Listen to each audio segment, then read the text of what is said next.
Life could be a dream. Life could be a dream. All right, matzo soup. First, we have to clean the vegetables. We need, let's say, approximately 4 stalks of celery, and we need turnips. I have a big one and a small one. It could be 3 medium ones. And we need parsnips. I have 3 parsnips. And we need carrots. I don't have big carrots, so I have a lot of smallish kind of carrots, but that's what I had available. But there should be more carrots than parsnips and turnips. So from the vegetable viewpoint, most of them are carrots. And we need Italian parsley, a bunch of Italian parsley. We also need 1 yellow onion. All right? And now we need to clean all of them. The celery needs to be cleaned. You have to cut off the end, this part of the end a little bit, and then wash it thoroughly, and then cut the long stalks into 2, otherwise it won't fit into the pot. The way you clean parsnips is you cut off the ends with a knife, paying attention you don't cut your fingers. It's not okay to leave these dark spots, whatever they are. So you have to commit a little surgery to remove the dark spots from inside of there. Now it's good. So you take a vegetable peeler and you peel it.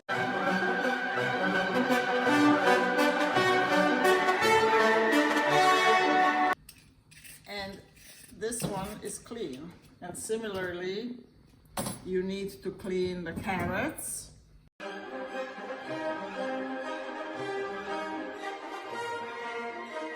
And when it comes to turnips, you have to be thinking of the book Socks for Supper the whole time you're dealing with turnips. You cut off the top of it and the bottom of it.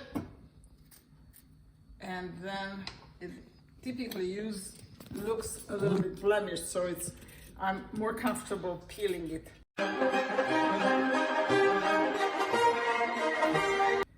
When it comes to the parsnip, basically well, maybe you get it from your garden, but I just take the whole bunch and I just have to wash it. And it will be ready to be used. And when it comes to the onion, same idea, top off, bottom off, and the yellow skin off. But we do cut it into 2. And now we're finished with the onion. While I'm getting the chicken ready for the soup, the peeled, clean vegetables are resting in water just so that they don't dry out. Then we'll take them out of here and put them in the soup pot. The chicken we use for the soup can be any parts of the chicken, but it's best if you include parts of the chicken that have some bone. So it could be whatever, a half a chicken, or you can have thighs or drumsticks that have bone in them, or even breast that has bone in it. But the bone part, I don't know why it's better, but it is. So if you have, like I have here, mixed drumsticks with thighs, then you need to make sure it's clean. And I don't like to have all this extra fat. I don't like my soup very fatty. So I cut off, I don't take off all the skin, but when I see a bunch of this yellow chicken fat, I tend to remove all of it. Of course, you can't quite remove all of it, but you try. And then on the drumsticks, you have to pay attention depending on who the chicken provider is. They may have not cleaned it so perfectly, so that the calloused part of the drumstick comes off, okay? And the chicken breast I have, that I'll take out from the fridge in a sec is boneless, skinless, so that doesn't require much cleaning, just a little washing. And that's how we get ready the chicken parts. All right, we are ready to pack the ingredients into the soup bowl. We always start with the celery at the very bottom. The purpose of the celery at the very bottom is so that the chicken doesn't get to touch the bottom, because if the chicken gets to touch the bottom, sometimes it gets caught there and burnt. And so the celery is some sort of a protection against that.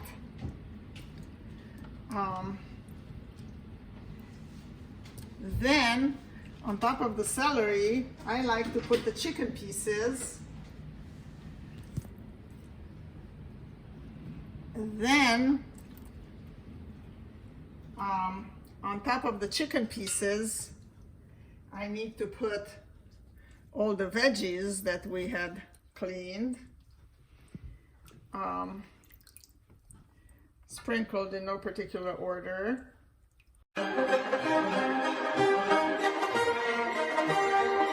This parsnip is a little bit large, so I'm going to cut it into two so it gets cooked through.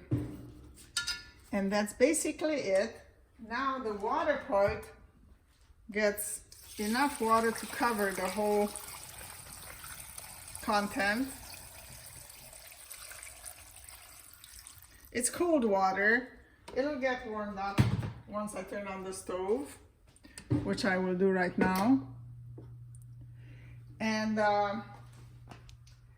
then I'm going to sprinkle very generous amounts of peppercorns, like so. Enough.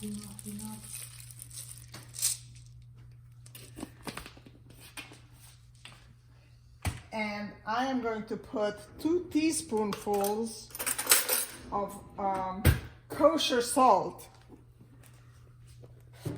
but it could be insufficient for this amount of ingredients. We will worry about that a little later when it's all cooked for a while and we can taste it. And then the only other spice I use is a little paprika. That's it, just a dash.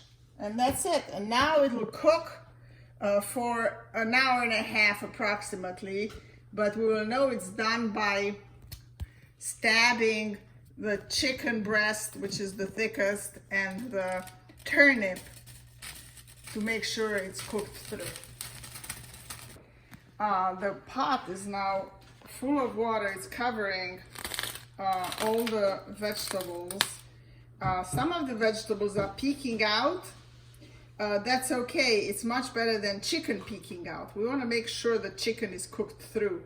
The vegetables will get pressed down pretty soon and they'll still get cooked through, but we want to make sure the chicken is not on top. And then we can cover the pot, and we cover it completely until it boils. But after it boils, we're going to move it to the side like this to let some of the steam out, and we'll lower the temperature at that time, but it has to still keep on boiling. It's just not so violently. And it'll take approximately an hour and a half. All right, we're going to get the matzo balls ready for boiling. I buy Manischewitz matzo ball mix, but it doesn't have to be Manischewitz, but it has to have 2 packets. And then you can follow the instructions. Basically, you need, for each packet, but since we have 2, we double everything. We need 2 tablespoons of vegetable oil and 2 eggs and the matzo ball mix, and we mix it together, stick it in the fridge, and then it has to rest there for about 20 minutes. I put a timer for 20 minutes, after which we get the water ready and we boil it. but we'll film that when I make the balls. So we mixed together first the 4 eggs because I'm using both packages. It's a double portion. We're putting in the eggs first, then we measure out the 4 tablespoons worth of oil. We mix it up first, then we add the mix, the powder, the matzo ball powder mix, and we mix it all together. And now it's all smooth. We put it in the fridge and have it rest there for 20 minutes. All right, the water is boiling. The matzo ball mix rested in the fridge for 20 minutes or so. More is okay. I use an ice cream scooper to scoop out generous amount of mixture, and then I make it into a ball. These will grow once they boil, and once all of them are in the water, you have to cover it tightly and set a 20-minute timer. Let it boil for 20 minutes, after which you have the matzo balls. There are the matzo balls straining, ready. Huge matzo balls, like my grandchildren like them. And here's the soup. It's golden. Look at that. Beautiful. Clear, like Rachel likes it. We'll take it apart later. I'm separating the soup, the broth, the clear broth, from the vegetables and chicken that I care to keep, and Papa will make a very nice salad out of that. Echo, stop. And then there are some things that I discard. The cooked celery, for instance, none of us care to eat it. It's edible, but we don't like the taste of it. And the cooked onion, likewise, we don't like the taste of it. And the cooked parsley, likewise, we don't like it for anything. So those I discard. But everything else, the broth, of course, goes with the matzo balls. And in the soup, sometimes I put little pieces of chicken, people like it, and vegetables. But mostly the chicken and the vegetables we like to use for a salad. We chop it all up, add some mayo, some mustard, and we like to have that as a salad. And that's it.